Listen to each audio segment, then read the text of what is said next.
que je peux voir dans la boîte de discussion. Je vais essayer de regarder qui lève la main. Il va peut-être falloir que vous leviez la main. Alors, tout d'abord, euh, qu'est-ce qui doit être dans la lettre d'engagement? Est-ce que ça peut être aussi simple que la signature de partenaires et d'une entente de travailler ensemble? Je vais passer donc la parole. Qui veut répondre à cette question? Ça va être vous, eux ou moi, donc allez-y. Oui, je peux le faire. Et Nadia, elle s'occupe des questions techniques. Donc, bienvenue à tous. Je suis heureuse de vous voir. Nous avons l'interprétation. Donc, nous allons surtout parler en anglais. L'interprétation sera de l'anglais vers le français. Donc, vous pouvez choisir la langue de votre choix. Alors, la question, oui.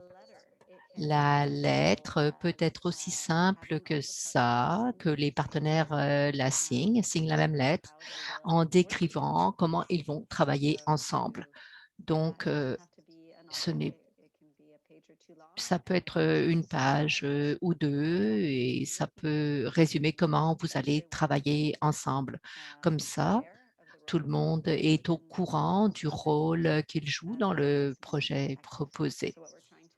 Donc, ce qu'on essaie d'éviter, c'est que les organismes canadiens soumettent des projets sans consulter les partenaires du Sud. Et donc là, il faut qu'on voit avec qui ils travaillent, qu'ils sont vraiment hâte de travailler ensemble. Alors, Kemali dit, je pense que cette lettre doit inclure tous les partenaires, même si on peut avoir juste 3 profils en même temps sur le questionnaire. Bon, ça, c'est une très bonne question. Je suis très impressionnée par ces organismes qui ont beaucoup de partenaires et beaucoup de projets. Donc oui, nous avons limité le nombre de profils que vous pouvez télécharger à 3. Il y a de l'espace en bas de la demande pour télécharger des documents directement. Donc, vous pouvez ajouter d'autres profils si vous en avez besoin. Et oui, si ce sont les partenaires principaux, bon, il y aura peut-être une douzaine d'organisations avec lesquelles vous travaillez sur le terrain. Ils n'ont pas besoin de tout signer les lettres et on n'a pas besoin de tous les profils. Mais pour les partenaires principaux, il faudrait qu'ils signent la lettre et il faudrait qu'ils incluent le profil de l'organisation sur le formulaire ou comme document téléchargé. Si vous avez des problèmes, vous pouvez aussi l'envoyer à Natalia par courriel. Alors, Commonly Power, pourquoi est-ce qu'on a besoin que toutes les organisations signent la même lettre? Pour ce qu'on essaye de faire, nous espérons que ce sera plus simple. Comme ça, il y a une lettre et tout le monde signe la même lettre. Mais si pour vous, c'est plus simple d'avoir plusieurs lettres, c'est à vous de choisir. Ce qu'on essaye de faire ici, c'est de comprendre comment vous travaillez avec vos partenaires et que les partenaires sont clairement impliqués, qui sont vraiment des partenaires à part entière. D'accord, merci. Shayna Poller, elle dit, est-ce que des partenaires supplémentaires au Canada et dans les pays du Sud peuvent être ajoutés au projet après la date limite du 16 mars? Ça, c'est une très bonne question. Vous allez voir qu'avec Agiri, on n'essaye pas d'éliminer les gens ou les organismes ou les projets valables sans aucune raison. Donc, mais en même temps, nous voulons être justes et transparents avec tout le monde. Donc, tout le monde doit respecter les mêmes processus et les mêmes règles. Mais si pour certaines raisons, de bonnes raisons, vos partenaires doivent changer, que vous ajoutez un nouveau profil, bon, on étudiera ceci au cas par cas. On va essayer d'être aussi ouvert que possible avec tout le monde. Mais en même temps, on ne peut pas gérer 50 organismes qui changent leurs partenaires. Il va falloir qu'on revoie l'admissibilité. Donc, ce serait une exception de permettre ça. Ce ne serait pas la règle. processus, bon, on doit vraiment clairement établir les partenaires. Vous n'allez pas simplement mettre un nom lorsque vous faites la demande et puis qu'ensuite vous en ajoutez d'autres. Ça ne devrait pas fonctionner comme ça.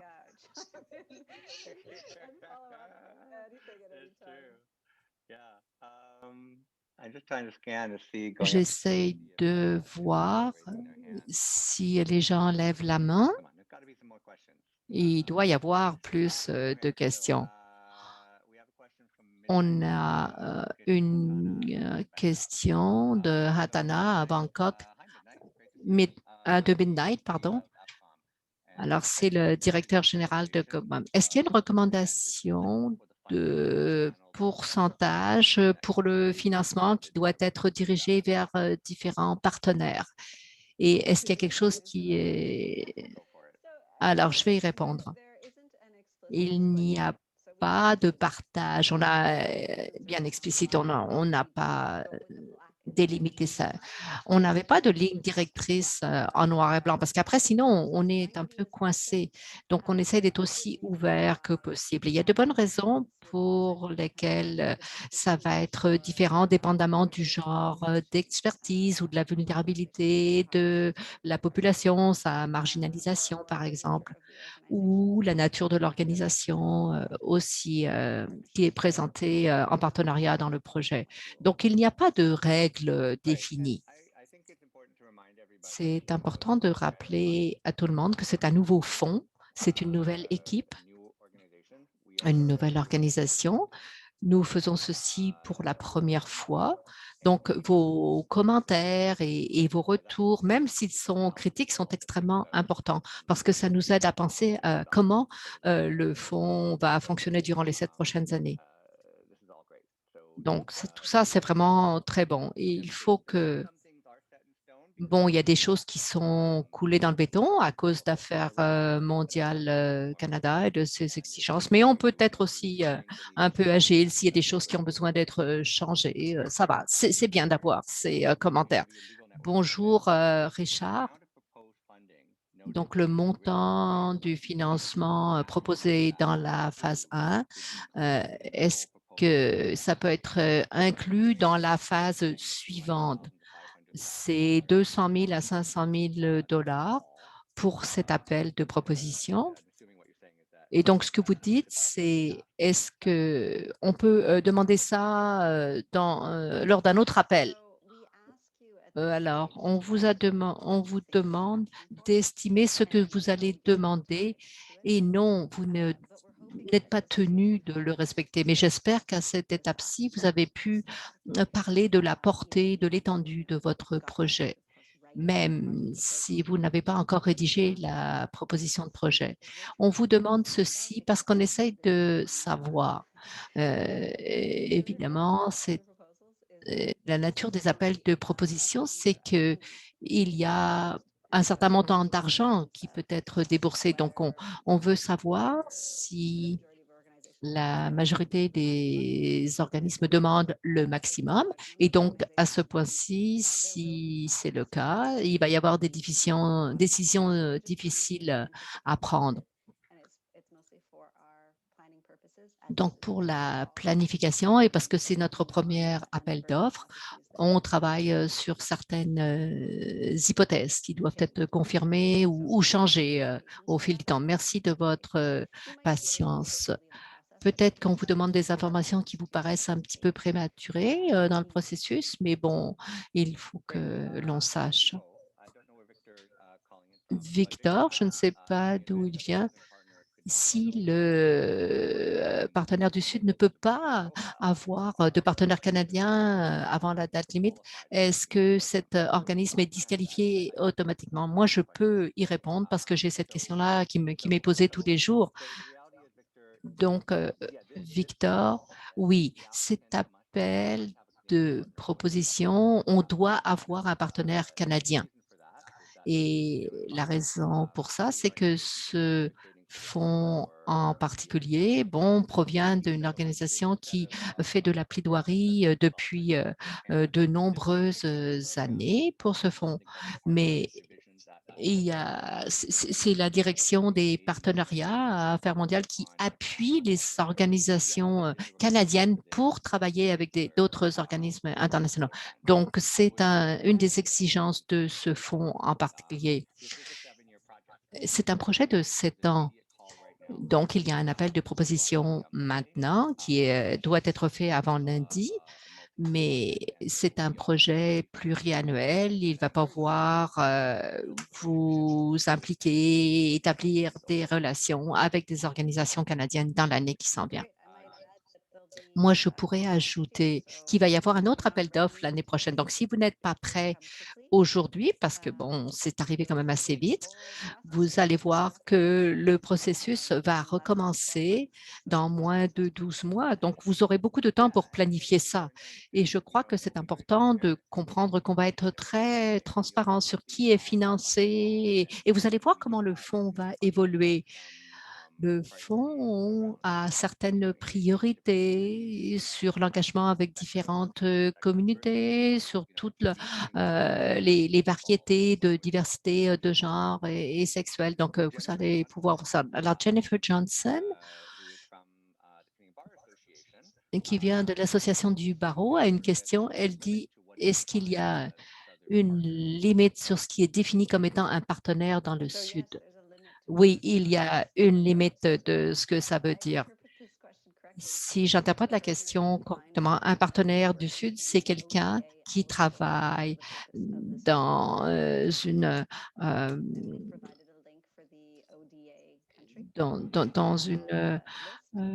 liste, qui fait partie d'une liste de l'aide officielle au développement. Et ça, c'est la liste qui vient d'Affaires mondiales Canada.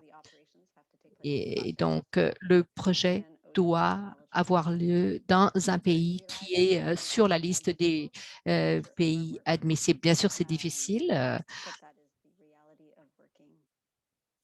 C'est la réalité de travailler avec l'AMC. Alors, est-ce que le nombre de subventions est déjà déterminé? Non.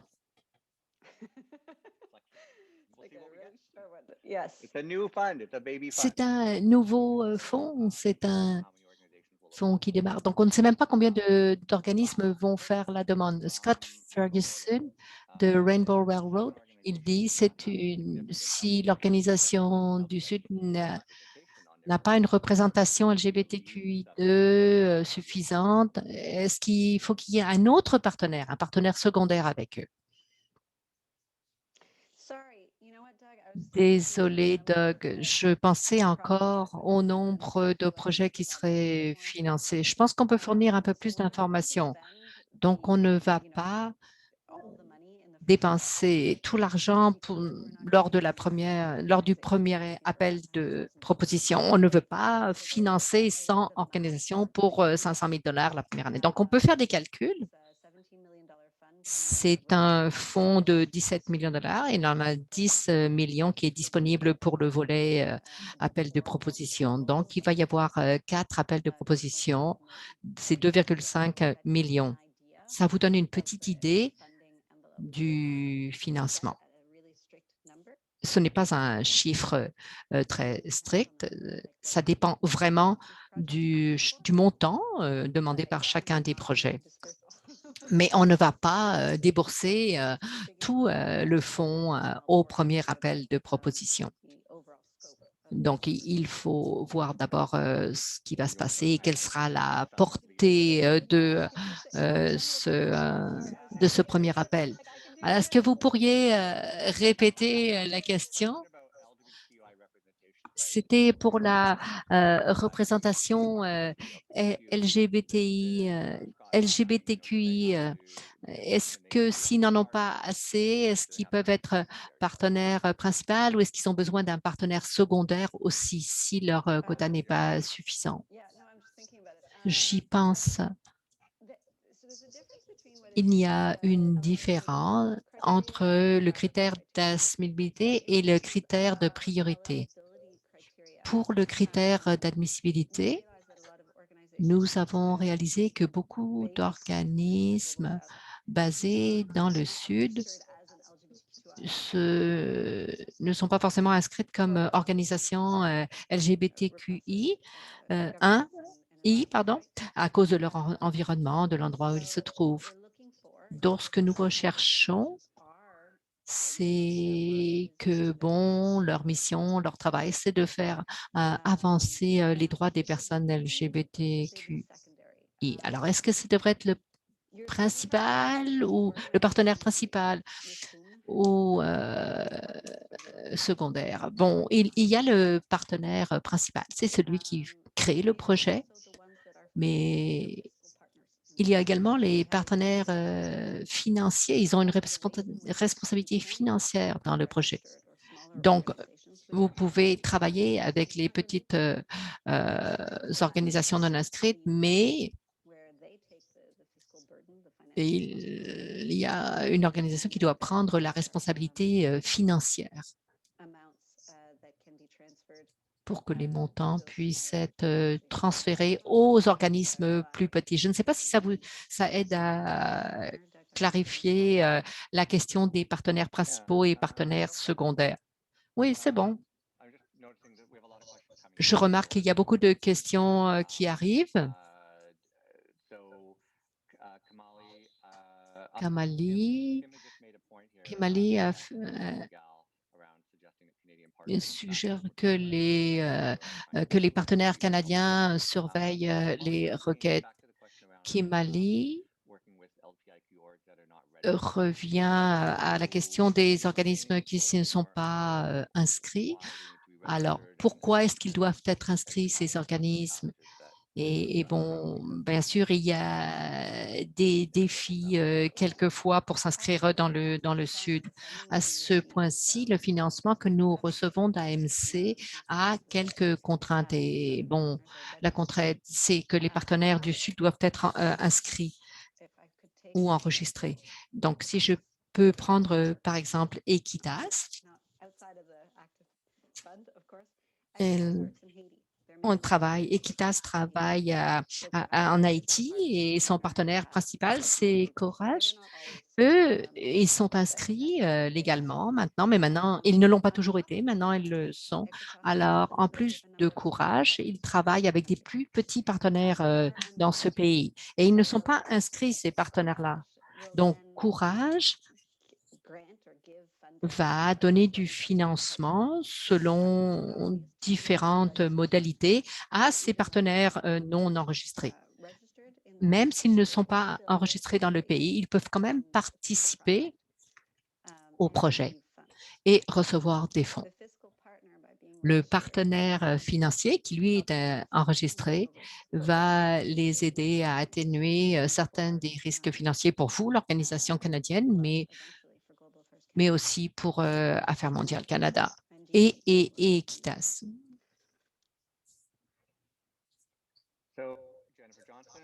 Jennifer Johnson a demandé s'il y a plusieurs partenaires et plusieurs pays, c'est possible? Oui. Par exemple, l'Afrique du Sud, est-ce que c'est admissible à l'APD, à l'aide publique au développement? Bon, on peut vous envoyer la liste. Ça peut être des pays à faible revenu, à revenu moyen. Alors, Amanda Tulupa, bonjour.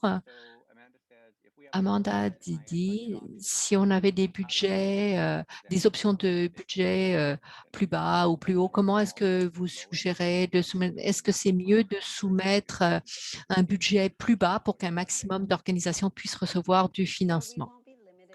Nous n'allons pas limiter le nombre d'organisations qui passeront à l'étape 2. C'est vraiment à nous de comprendre ce que nous allons faire.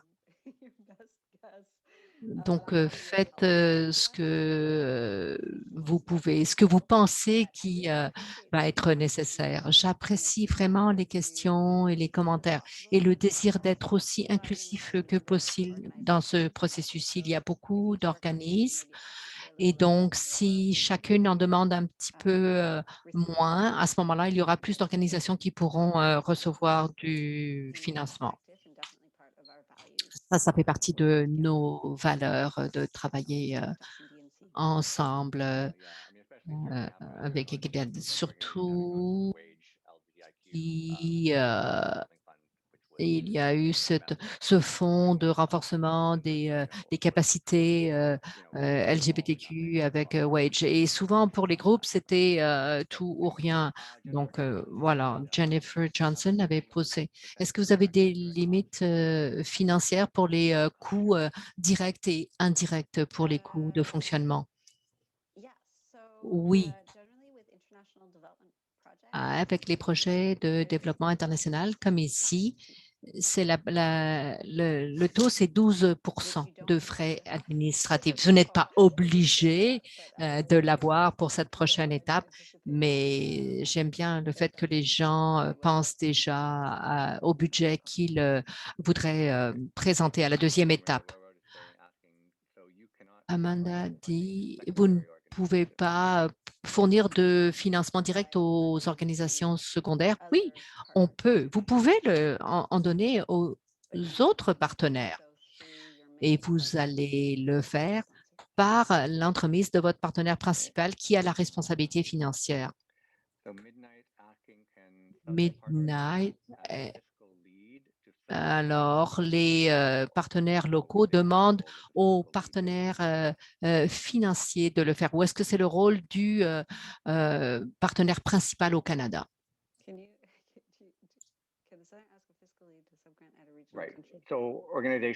Les organisations qui sont des réseaux, des organisations régionales qui travaillent avec des petites organisations dans leur région, est-ce qu'ils est-ce que la grande organisation peut obtenir le financement et ensuite le distribuer à ses partenaires? Oui, oui, c'est la même question qu'avant. Oui, on peut avoir un organisme plus grand qui est le commanditaire financier et qui peut ensuite transférer l'argent aux petits organismes qui peuvent même ne pas être inscrits. Bill d'Antarpares, bonjour Bill. Il a quelques questions techniques. Alors, est-ce que c'est possible de télécharger la demande ou le formulaire et puis de l'envoyer plus tard ou est-ce qu'il faut que ça soit fait en même temps? Moi, j'essaye de les lire, essayez de le relire. C'est techniquement, est-ce que les gens peuvent remplir une partie du formulaire et ensuite y revenir? Natalia, est-ce que tu peux nous aider à répondre à ça? Je crois qu'à ce point-ci, et je peux dire que bon, on n'est pas très bon, on fait ça avec SurveyMonkey. Ce n'est pas celui qui a la plateforme adéquate. Nous, on va élaborer une plateforme pour les subventions et là, on pourra sauvegarder la demande lorsque ne s'est pas terminé. Mais pour celle-ci, je crois que ce n'est pas possible. Est-ce que c'est exact, Natalia? On ne peut pas sauvegarder la demande et la continuer à un autre moment. Oui, oui, Yeah, je suis pratiquement certain. Allez-y, Natalia. we can't. Sorry, I'm going to speak. Je vais parler en français. On ne peut pas enregistrer les formulaires en formation qui ont rempli, mais vous pouvez les télécharger sur la plateforme SuperMonkey. Il y a les liens directs pour lesquels vous pouvez télécharger les formulaires.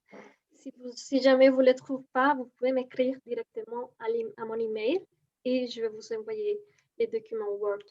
Et dans les PDF de la proposition, il y a aussi l'option pour les télécharger.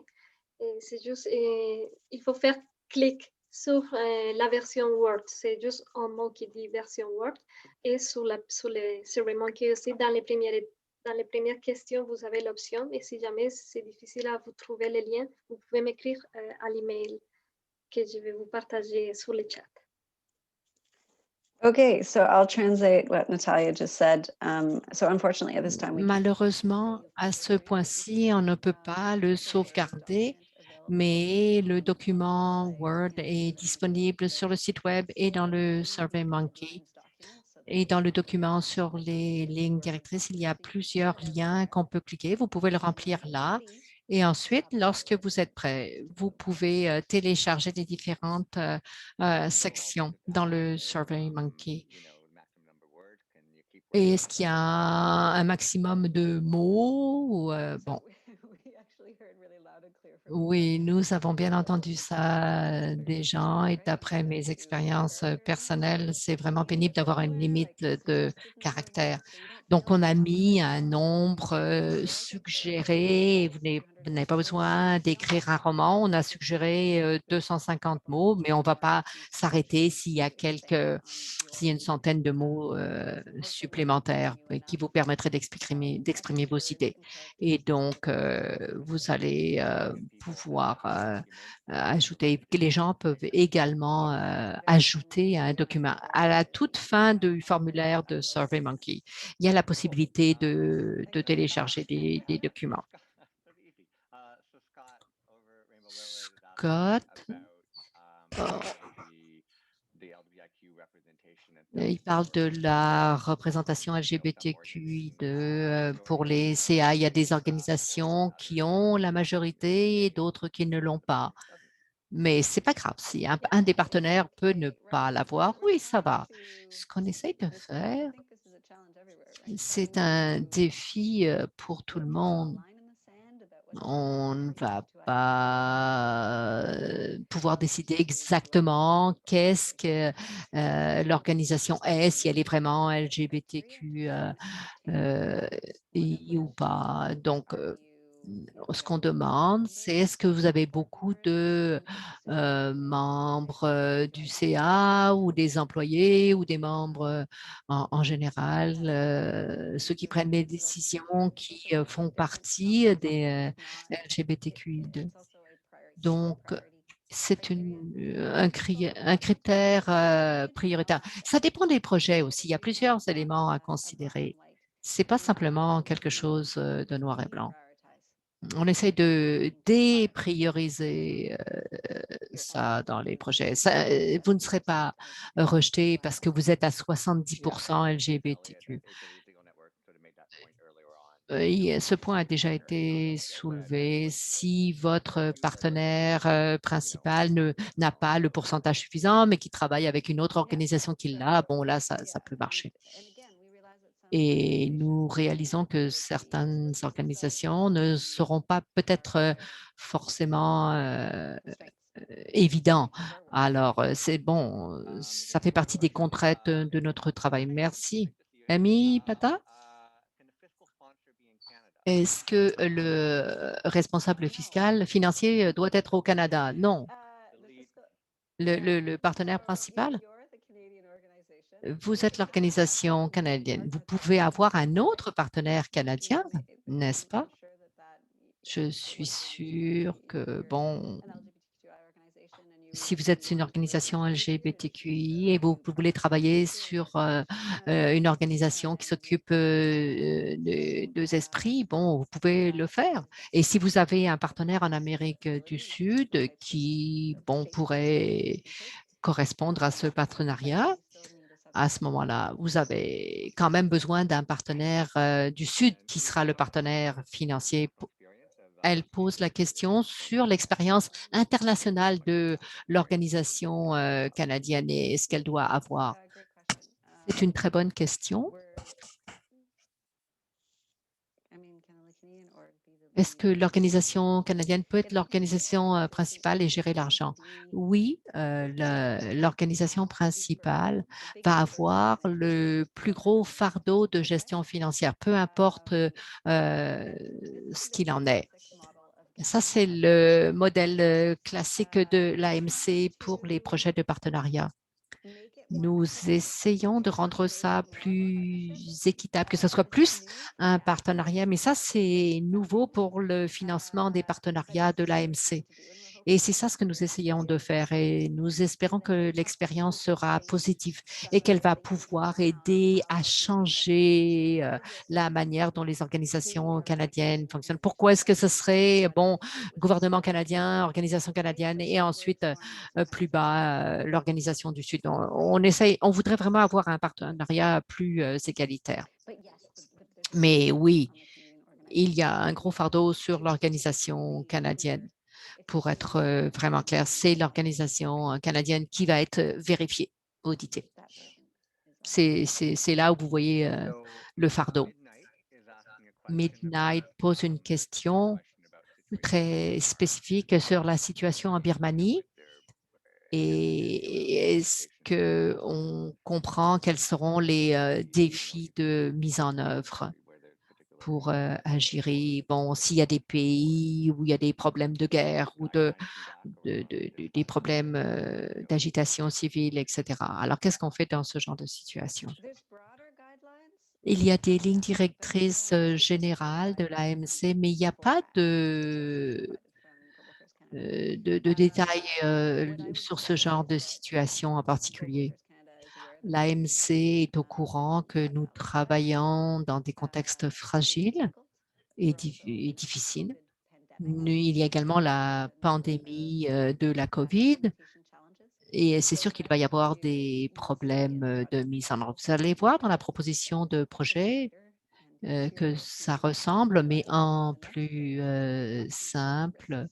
Bon, comme pour tous les projets, il y a la question des risques et donc il va y avoir ce cadre de travail. On va vous demander d'identifier les risques. Et donc ça, c'est un risque que vous pourriez identifier. Et donc, vous êtes responsable de dire, voilà, on pourrait signifier que la mise en œuvre pourrait connaître des problèmes à cause du contexte. Je crois que l'AMC finance déjà des organisations qui travaillent en Birmanie.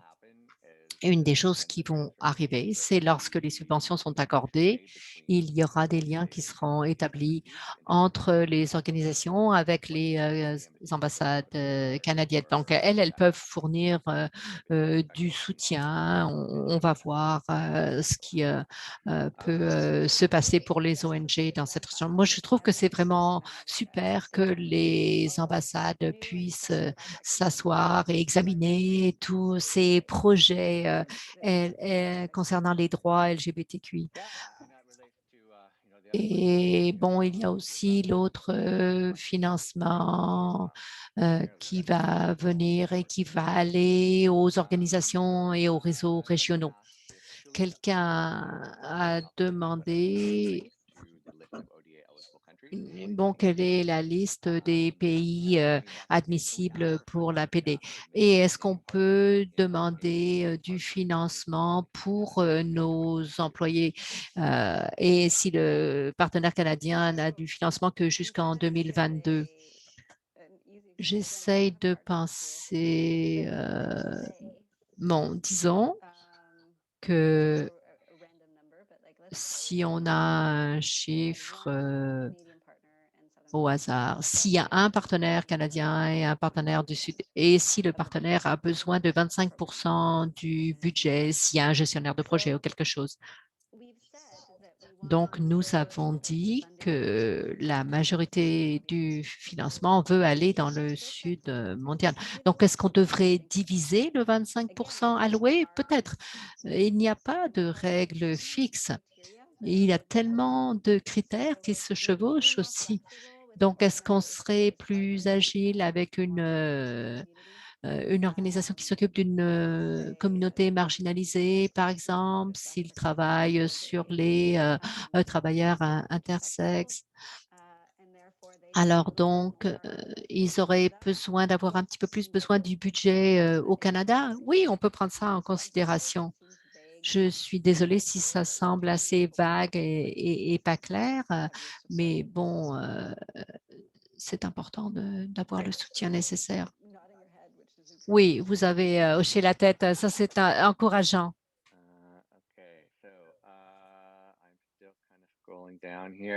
Je regarde les questions. Kamali, pour être clair, l'organisation canadienne peut seulement financer les partenaires secondaires à travers le partenaire financier. Est-ce que c'est une exigence de l'AMC? Bon, qu'est-ce qui se passe avec ceux qui n'ont pas de relation avec un pays plus riche dans la région? Merci, Kamali. C'est très difficile et je comprends bien que c'est douloureux Nous voulons que Algérie en fasse beaucoup et nous travaillons avec nos collègues d'Affaires mondiales Canada pour voir s'il peut y avoir une certaine flexibilité. Et j'ai vraiment été impressionnée par leur collaboration. C'est le premier appel de proposition. Nous avons 6 autres années pour continuer à faire du plaidoyer et à agrandir notre espace de travail. Mais pour cet appel de proposition, c'est là où nous en sommes. Ce sont les contraintes que nous avons de la part d'Affaires mondiales Canada. Et bon, à l'avenir, il y a d'autres choses qui seront possibles. J'ai déjà vu des changements. Il y a eu un appel pour l'éducation en Afrique subsaharienne. Et là, ça disait que l'AMC financerait des organismes non enregistrés. Ça, c'est énorme. Je n'ai jamais vu ça auparavant. Donc, ça, c'est la porte qui est en train de s'ouvrir un peu. Ceux qui ont signé sous ces conditions peuvent y avoir accès. Mais si ça n'a pas été le cas, parce que ça n'existait pas à ce moment-là, par exemple, le fonds égalitaire n'a pas été signé, mais ça nous ouvre la porte et ça pourra se propager dans d'autres ministères également. Mais donc, nous travaillons très activement pour avoir une plus grande souplesse. Bon, on peut parler un petit peu plus de ça plus tard. Oui, merci. Kim demande, est-ce que les associations professionnelles seraient admissibles? Qu'est-ce qu'on dit lorsqu'on parle d'organisations à but non lucratif?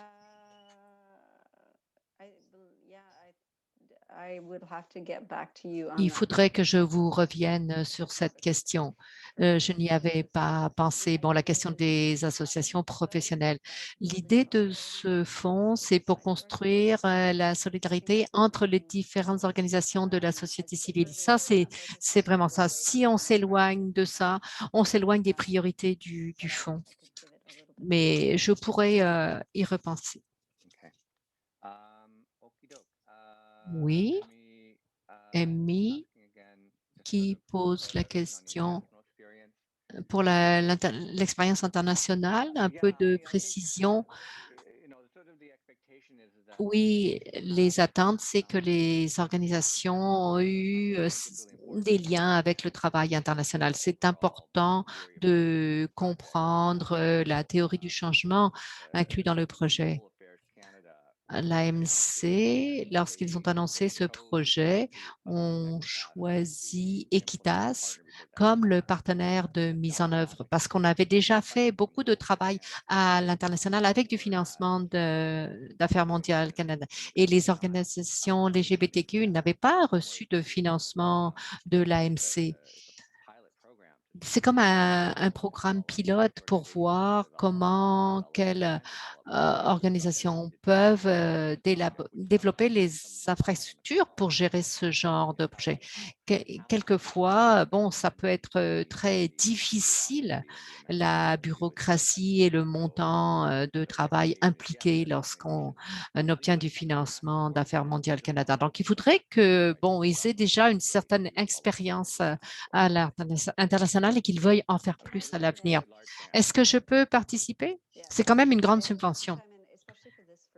Surtout pour le premier appel, l'idée qu'il y a un groupe d'organisations qui ont déjà fait du plaidoyer pour ce fonds, qui travaillent dans ce domaine et qui ont vu quelles lacunes il y avait pour les organismes LGBTQI.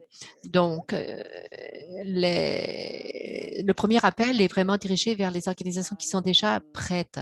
Le deuxième appel, ce sera pour les organisations qui ont des moyens plus modestes, qui ont moins d'expérience à l'international. Et j'espère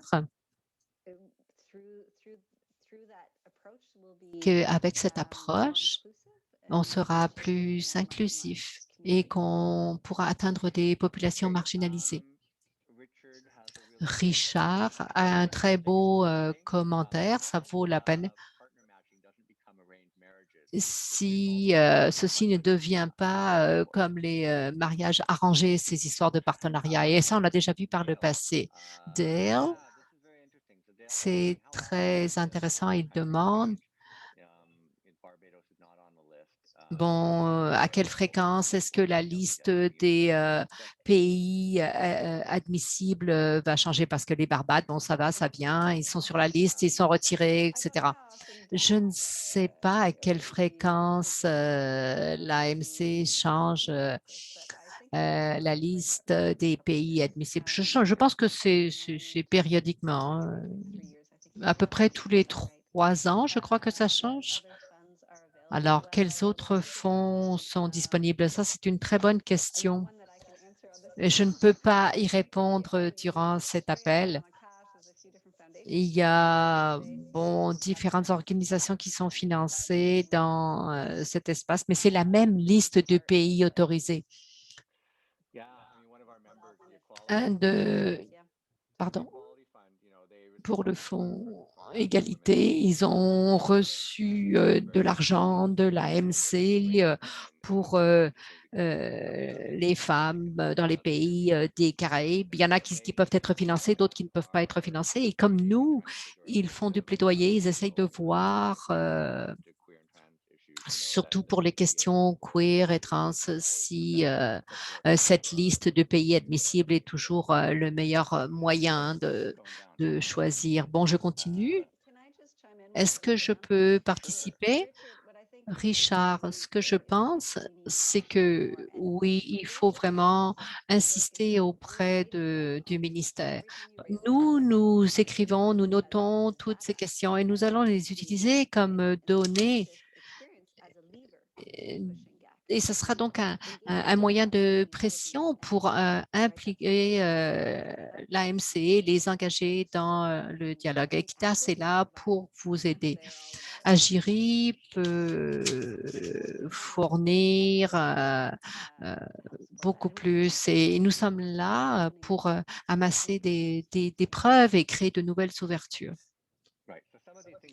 Certaines de ces choses ne vont pas forcément être affectées par cet appel. C'est important de le comprendre, mais c'est un projet de 7 ans. Nous aurons beaucoup de possibilités grâce à ce financement. Il y a du financement qui est disponible pour des rencontres à Ottawa et dans la communauté de pratique avec ce partenariat que nous avons.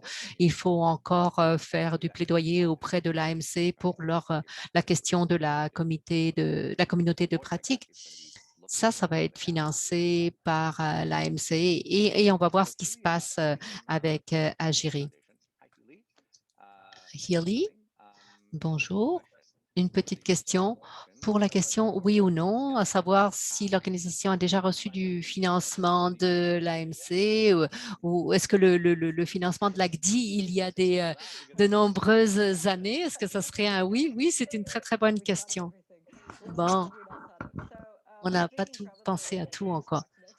Peut-être qu'il va falloir demander la question. Quand est-ce que vous avez reçu ce financement? Alors, merci d'avoir soulevé cette question. Oui, si vous avez du financement dans les années 90, vous pouvez dire non, c'est légitime. Ouais. Et ensuite, quelqu'un a tout coupé le financement. Oui. Donc, voilà. Je remonte, voir s'il y a des questions que j'ai manquées. Désolée si c'est le cas. Il faut se rappeler la genèse d'Agiri.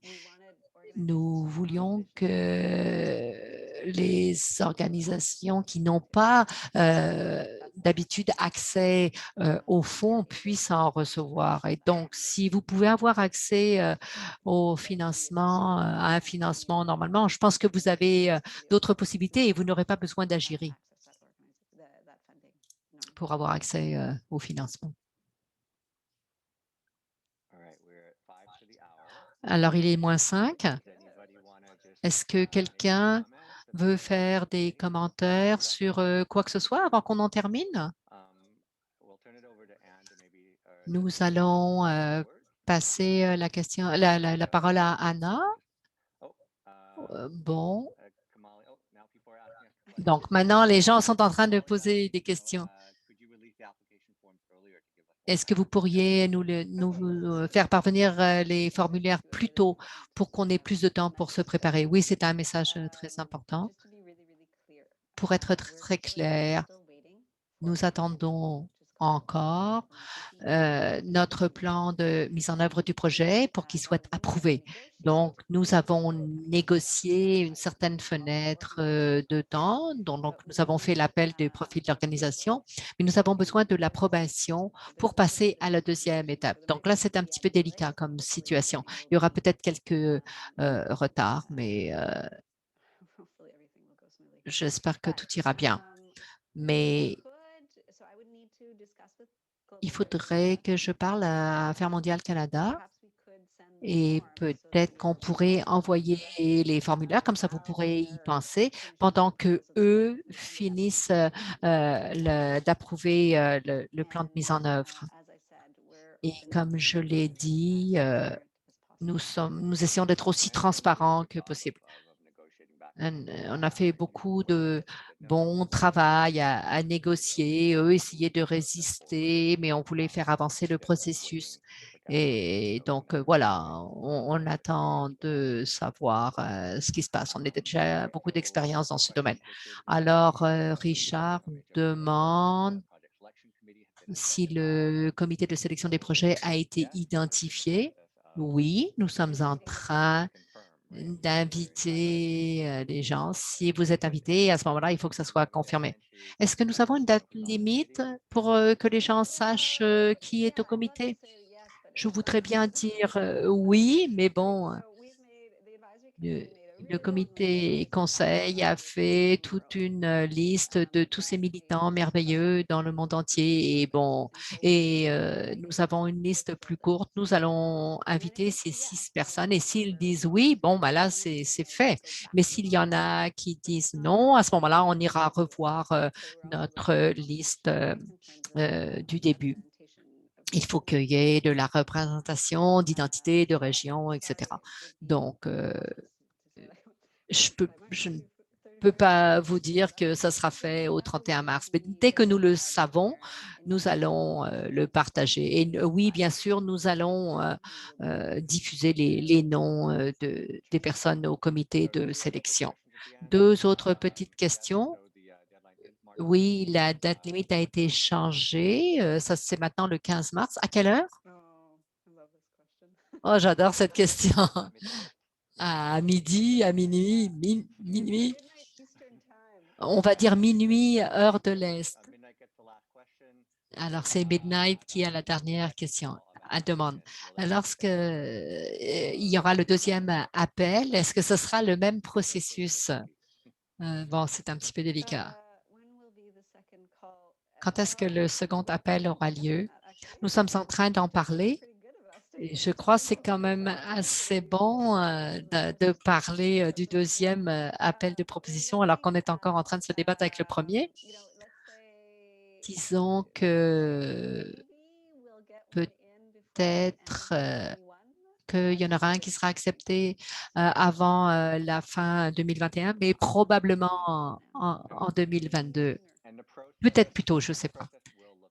Et le processus sera différent. Là, c'est la première fois que nous le faisons. On essaye d'en apprendre avec le premier. Bon, on essaiera d'aller un petit peu plus vite pour que l'argent arrive plus vite. Donc, on laissera tout le monde savoir dans le réseau. Dès que nous le savons, nous le dirons. Il y aura un processus d'évaluation aussi pour le processus de demande, pour celles qui sont les organisations financées, celles qui ne sont pas financées, etc. Et donc, l'idée, c'est vraiment d'essayer d'en tirer le plus de leçons possible. Et Kamali a dit, quand est-ce que vous allez publier les noms des personnes qui seront au comité? Oui, dès qu'ils disent oui, ça sera comme on l'a fait avec le comité conseil. Alors, merci Jennifer, Amanda et tout le monde. Vous avez envoyé des messages d'encouragement. On travaille beaucoup, donc on apprécie votre solidarité dans ce processus. D'accord. Merci à tous. Vous pouvez toujours nous envoyer des courriels. Natalia est là et nous sommes autour, William aussi et Julia également. Donc, merci à tous. Alors, bonne chance durant les prochaines journées.